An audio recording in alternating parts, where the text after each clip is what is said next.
Experts familiar with the accident immediately noticed the trajectory of the pipe. According to Todd, it flew out of the moving truck, broke through the windshield, hit Barbara in the head, and then fell to the floor of the car. However, the angle of entry of the pipe, the nature of the damage to the glass, its position in the car, and the lack of signs of significant deformation in the cabin were puzzling. Apparently, the pipe did not have enough speed to break the glass. It lay almost flat, with no visible signs of a sharp impact with the interior surfaces. Barbara Kendhammer was on the ground next to the car. She was unconscious, not breathing. She was placed on a stretcher and immediately began to provide assistance. There were no signs of massive bleeding on her, but there were multiple bruises, visible hematomas, which are not typical for a single blow. The cervical spine looked suspicious, a possible fracture or dislocation. Dear viewers, in the next video releases, you will find very intriguing and confusing cases, and in order not to miss them, be sure to subscribe to the channel and please like the video. In the middle of the American Midwest, among endless roads covered with cornfields, in the state of Wisconsin, a woman was born whose life for decades did not cause any noise or doubts. Barbara Kendhammer did not strive for fame. She did not appear in newspaper headlines and did not seek recognition. Her story is not about sensations, but about everyday kindness, stability of character, and a rare combination of inner strength with gentleness, and this is what makes her unique. Barbara grew up in a typical working family. Her parents adhered to strict but caring principles. They lived in a modest house, where everything was based on mutual assistance and honest work. From childhood, Barbara absorbed these values, watching her father go to work without missing a day, and her mother sewed clothes for neighbors until late in the evening to replenish the family budget. She understood early, respect is earned by actions, not words, and this simple truth accompanied her throughout her life. At school, Barbara was not the center of attention. She did not strive for popularity, did not participate in school dramas, did not shine on stage, but everyone knew her. She was a reliable friend, a reserved and honest student, the kind of person you could approach at any time and receive sincere support. Teachers described her as the quiet pillar of the class. Not loud, but extremely important. Family played a special role in her life. Even in her youth, she dreamed not of a career in a big city, but of a home filled with the voices of children, the smell of homemade baked goods, and evening conversations over dinner. She knew that happiness is not always hidden in scale. Sometimes, it is in routine. After school, Barbara studied briefly at a local college, but soon made a choice in favor of home life. And no one from her circle was surprised. For her, this was not a rejection of a dream, but its fulfillment. In the early 1990s, she met Todd Kendhammer, a local guy who, like her, valued stability and hard work. He was laconic, practical, had the hands of a master and the character of a person who prefers to act rather than reason. Their relationship developed calmly and gradually. They met, spent evenings with friends, made plans, and after a while, they got married, rented an apartment, and began living together. Family life became the point where all her dreams came together for Barbara. She became a mother, first of a son, then of a daughter. And from the first days, she immersed herself in this role entirely. She did not make a feat out of motherhood. She simply lived it. Morning preparations for school, evening book readings, participation in school projects, endless clubs, sports sections, trips to stores, parent-teacher meetings. She perceived all this not as a burden, but as a natural continuation of love.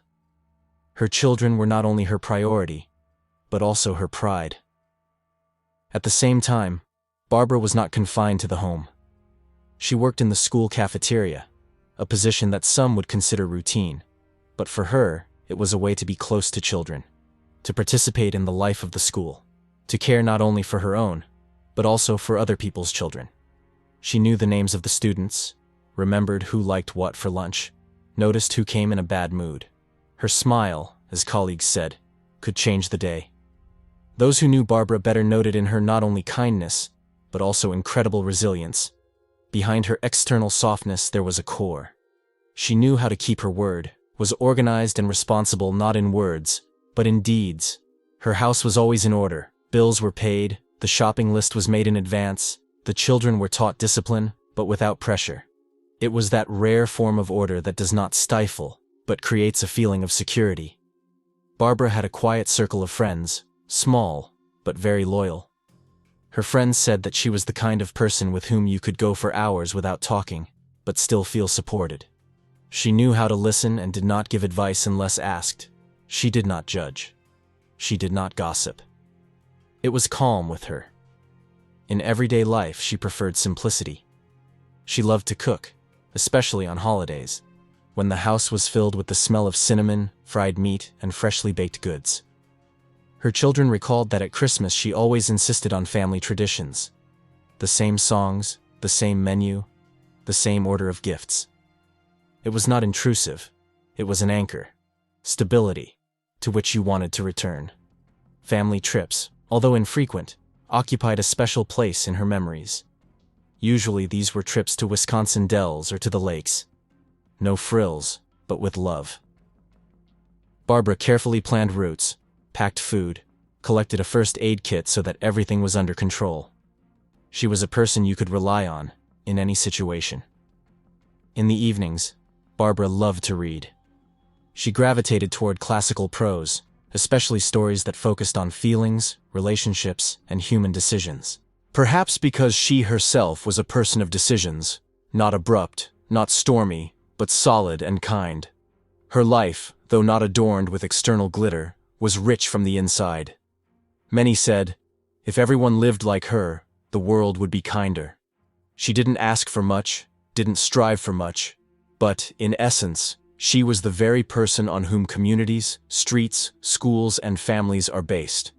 Those who are not seen in the news, but whose kindness and resilience make the world at least a little better. Barbara Kendhammer is not a story about ambitions or great achievements. This is a story about how you can live a life with dignity.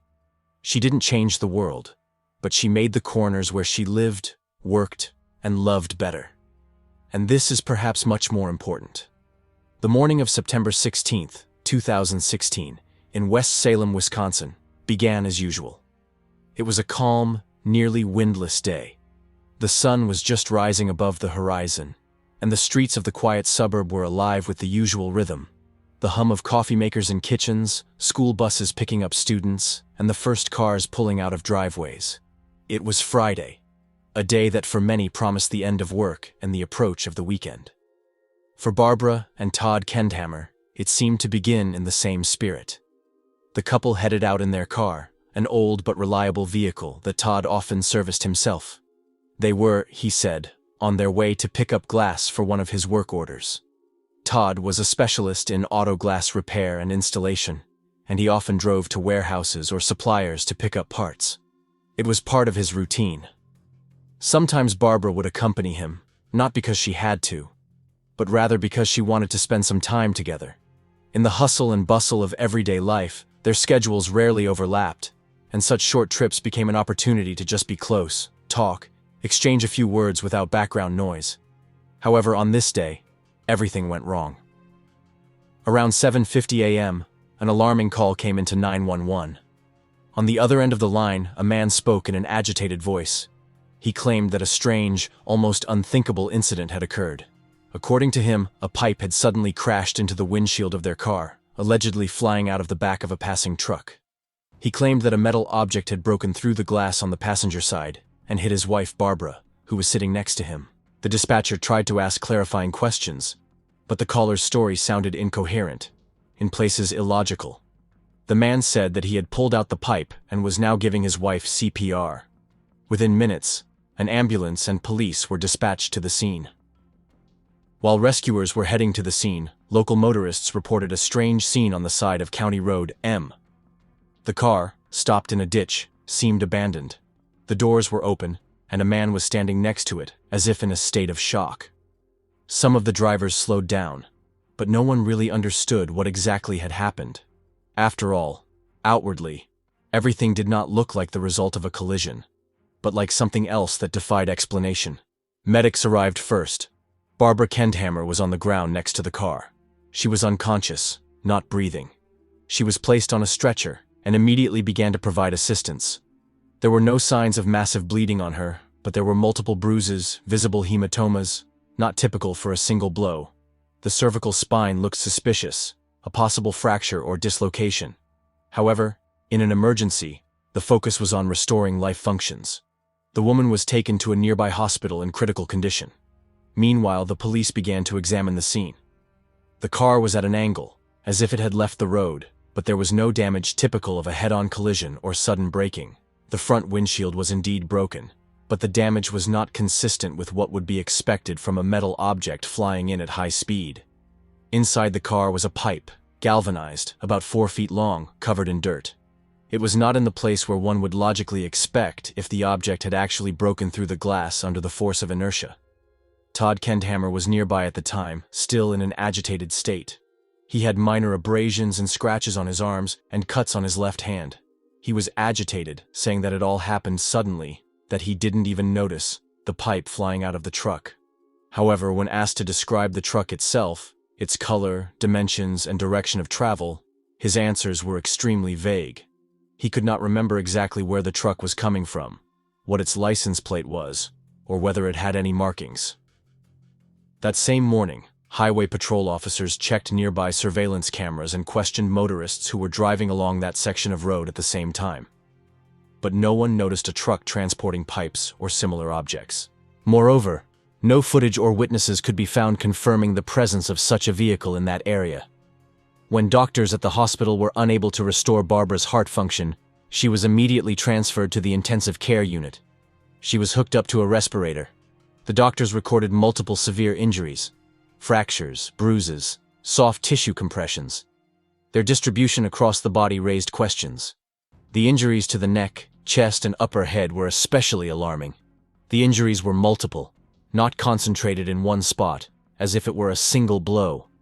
The doctor who first examined Barbara noted in his report that some of the bruises could have been inflicted at different times. Meanwhile, the police officers who arrived at the scene began recording statements. They noted that Todd spoke to them without looking them in the eye, often changed the order of events, and seemed not just confused, he was nervous. He said that they were on their way to pick up the glass, but later clarified that he did not yet know exactly where it was. Then he mentioned that he was going to stop by someone on the way. When his words were checked, it turned out that he did not contact the alleged people either by phone or in person. At this point, no one had yet drawn any conclusions, but the first questions were beginning to arise. About an hour after the incident, a section of County Road M was closed. Investigators began a more detailed examination of the scene. They measured the trajectory of the alleged pipe impact, photographed the angle of the broken glass, and conducted fingerprint tests. Their task was simple: confirm that the accident version was true. But the longer they looked at the car, the more inconsistencies appeared. For example, the pipe lying in the passenger compartment had traces of dirt, but there was almost no dirt in the passenger compartment. Did this mean that it had hit the car after it had stopped? Around midday, a forensics team arrived at the scene. The car was towed, the area was thoroughly cleaned, and all evidence was collected. While there was no official version yet, there was already tension in the air. It was not just a feeling. It was a feeling that an ordinary accident could turn out to be something else. Later that day, when doctors realized that Barbara's injuries were incompatible with life, she was officially declared beyond recovery. At the request of her family, life support was ordered until the family could say goodbye. Barbara Kendhammer was officially notified of her death at a La Crosse medical facility the following morning. But it was late in the day on September 16th that investigators finally confirmed the fact. A woman's body, showing signs of multiple injuries, was found on the side of County Road M, next to the car driven by her husband. From the morning that Todd Kendhammer called local police about a strange incident involving a pipe, La Crosse County investigators began to view the situation as something more complex than a typical traffic accident. On the surface, it might look like a tragic accident. A man claims a metal pipe flew off his truck, smashed through his windshield, and fatally injured his wife. But every step of the investigation raised more and more questions, and with each passing hour, the number of coincidences required for Kendhammer's version to be true approached the impossible. The first thing that raised doubts in the investigators was the physics of the situation itself. Experts familiar with accidents immediately noticed the trajectory of the pipe. According to Todd, it flew out of the moving truck, pierced the windshield, hit Barbara in the head, and then fell to the floor of the car. However, the angle of the pipe's entry, the nature of the damage to the glass, its position in the car's interior, and the absence of any significant deformation in the interior were puzzling. Apparently, the pipe did not have enough speed to break through the glass. It lay almost flat, with no visible signs of a sharp impact on the interior surfaces. The second alarming element was Todd's own testimony. He could not clearly describe the appearance of the truck from which, according to him, the pipe fell.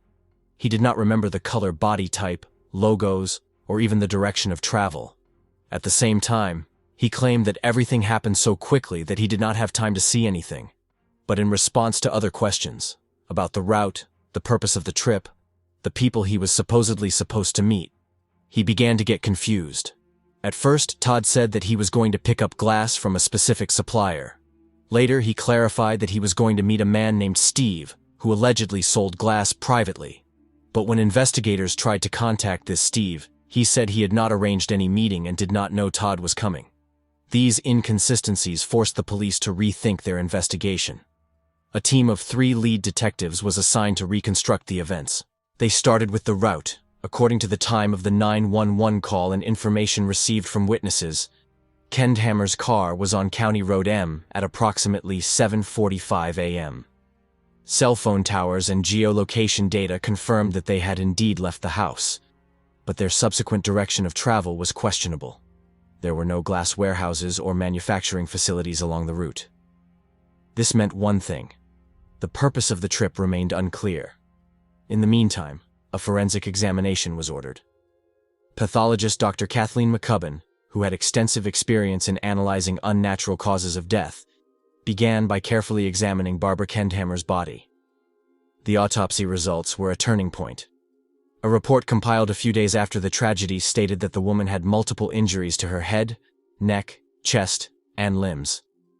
Moreover, the injuries were not concentrated in one spot, as is the case with a localized impact, but distributed throughout the body. Moreover, the presence of abrasions and hematomas on the neck was established, which, according to the expert, could indicate possible compression. Investigators compared the medical report with Todd's statement, according to which the injuries were caused exclusively by the pipe hitting the glass.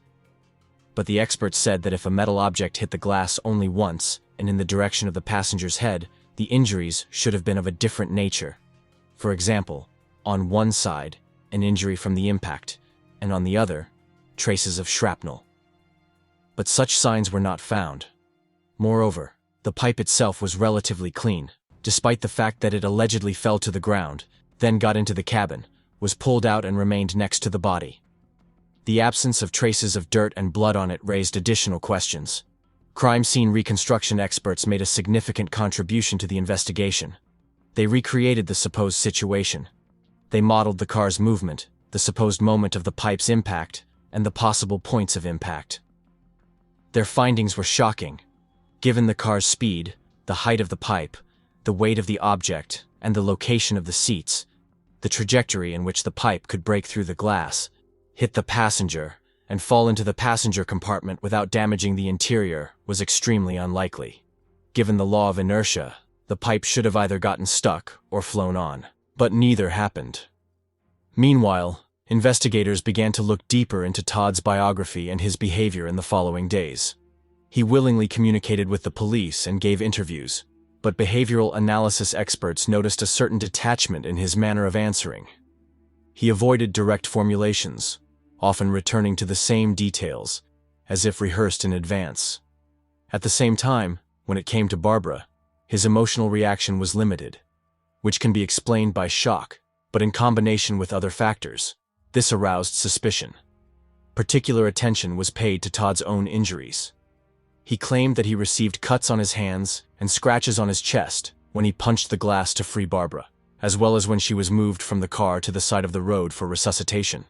However, doctors noted that the nature of the injuries on his body did not fully correspond to these actions. For example, the scratches on his chest were parallel and too symmetrical to be accidental. This position is more common when trying to protect against active resistance or as a result of a physical fight. At this point, the investigation changed direction. An official check for signs of violent influence began. Investigators began interviewing neighbors, family friends, and colleagues, trying to find out if there were conflicts in the family. Many of those interviewed characterized the couple as stable.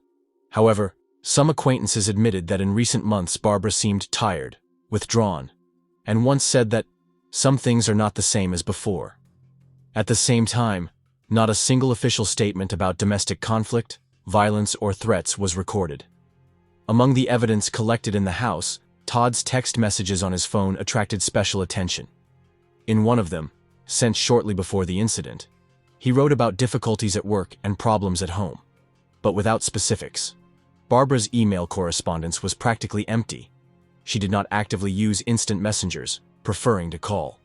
However, investigators noted that the absence of conflicts in the correspondence does not mean that they are absent in real life. One of the key moments in the investigation came when fingerprint analysis was conducted on the pipe.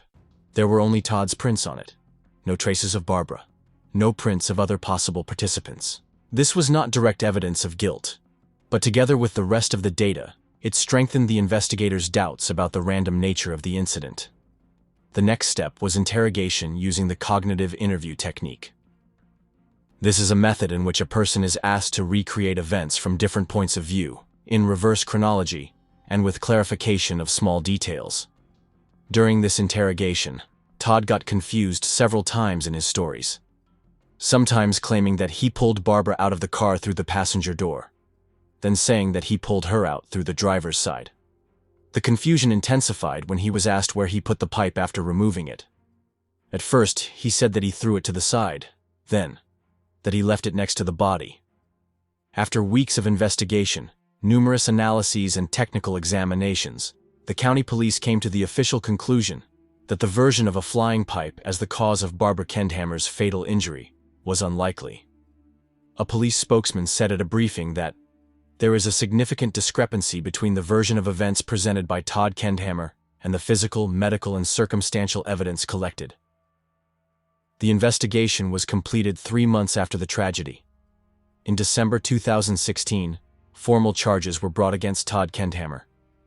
However, there was a trial ahead, and it was there that the investigation had to prove that behind the seemingly banal story of an alleged accident, there was a darker and more disturbing truth. In December 2016, 3 months after the tragic death of Barbara Kendhammer, La Crosse County was in a state of suspense over the prospect of a high-profile trial. The woman's husband, Todd Kendhammer, was formally charged with second-degree murder. It was an indictment that shocked the local community. A man who seemed like an exemplary husband grieving the loss of his wife suddenly found himself at the center of one of the most controversial and confusing cases in recent years. For many, it was a shock. But for investigators, it was the logical continuation of a disturbing chain of inconsistencies and silent evidence. The trial began in the fall of 2017. The public attention to the case was enormous. Every day, journalists, local residents, and supporters of both sides filled the courtroom, trying to discern in Todd's face the very man who was accused by investigators of brutally killing his wife. He sat silently, in a black suit, with a withdrawn expression, only occasionally exchanging glances with his lawyers. It was impossible to read his expression. No fear, no guilt, no defiance, just impenetrability. The case presented by prosecutor Tim Gruel was built on a combination of circumstantial but compelling evidence. There was no direct eyewitness to the crime. The weapon, a pipe, had no traces of blood or DNA, and there was no confession. But the prosecutor's strategy was clear: to show the jury that Todd's version of an accident was impossible based on logic, physics, and common sense. First, the police and forensic experts testified. They took turns recreating the events of that morning, from Todd's first 911 call to the moment the ambulance arrived. The prosecutor focused on the oddities in his behavior: his non-panicked voice in the emergency call, his confusion over details, his inconsistencies in his testimony. One investigator said that in his experience, Kendhammer's reactions were too collected, as if he already knew what to say. And when asked to retell the events backwards, he faltered and looked nervous, in contrast to his confident demeanor when repeating the main version. But the main blow to the defense was the testimony of experts in physics, ballistics, and accident reconstruction. One after another, they demonstrated how, in reality, a metal pipe could not have flown off the road and struck the passenger at the angle at which the injuries occurred. The jury was shown animated models, video simulations, and photographs of the real car. It was emphasized that there were no traces of an impact on the car body that would have accompanied such an event, and the position of the pipe in the passenger compartment did not correspond to the behavior of an object flying at high speed. Barbara's injuries were examined separately. Forensic expert Dr. Kathleen McCubbin, already familiar to the investigation, reiterated that the injuries to the woman's body, particularly to her neck and collarbone, were of a nature inconsistent with the described accident. Her words were professionally cold, but it was precisely this that gave weight to her testimony. I can't say for sure that it was a strangulation injury, but the type of injuries we found are most often caused by physical contact between two people, not by the impact of a foreign object. The defense, in turn, built its line on the fact that the accusation was conjecture, supported by theoretical calculations, not facts. Todd's lawyers insisted that their client was shocked, lost his wife in a tragic accident, and now he was being put on trial for poorly worded phrases and discrepancies in memories caused by trauma. Their speeches included an appeal to humanity. Yes, he may be confused about the details, but that doesn't make him a murderer. He's a man who just lost the love of his life. The defense tried to create an image of the perfect husband, who, if he was confused in his story, was only out of grief and shock. However, one moment turned out to be a turning point. In the final stages of the hearing, the prosecutor presented video from surveillance cameras placed along the alleged route that, according to Todd, they were driving on the day of the tragedy. The footage did not show a single truck with pipes. Moreover, no traces of a metal object were found on the road, despite the fact that, according to the logic of events, the pipe should have either remained on the side of the road or been noticed by other road users. This invisible truck became a symbol of the prosecution. If it was not there, then there was no pipe. And if there was no pipe, then what killed Barbara? The final speeches of the parties were emotional. The prosecutor spoke of a victim whose death was being portrayed as an accident, but which was most likely the result of a conflict that escalated into tragedy. He emphasized, "We don't know all the reasons. We don't know why this happened. But we do know that Todd Kendhammer's story is a lie, which hides a truth that he is afraid to admit." The defense attorneys, in turn, implored the jury not to base their conclusions on emotions and hypotheses. They reminded them that the presumption of innocence is the cornerstone of justice, and if there is even the slightest doubt, the charge must be dismissed.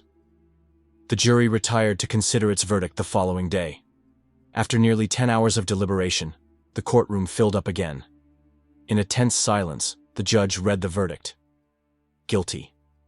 Todd Kendhammer was found guilty of the second-degree murder of his wife, Barbara Kendhammer. The judge would later sentence him to life in prison with the possibility of parole in 30 years. Todd showed no emotion as the verdict was announced. He nodded slightly, as if he had already accepted the outcome. His daughter, who was present, burst into tears. It was a moment of absolute catastrophe for the family. First, the tragic death of their mother, now a life sentence for their father. The Kendhammer trial had caused a huge stir in the media and legal circles. It was a case in which there was no obvious motive, no direct evidence, but everything, from the smallest details, came together to form a picture in which the truth seemed too obvious to ignore.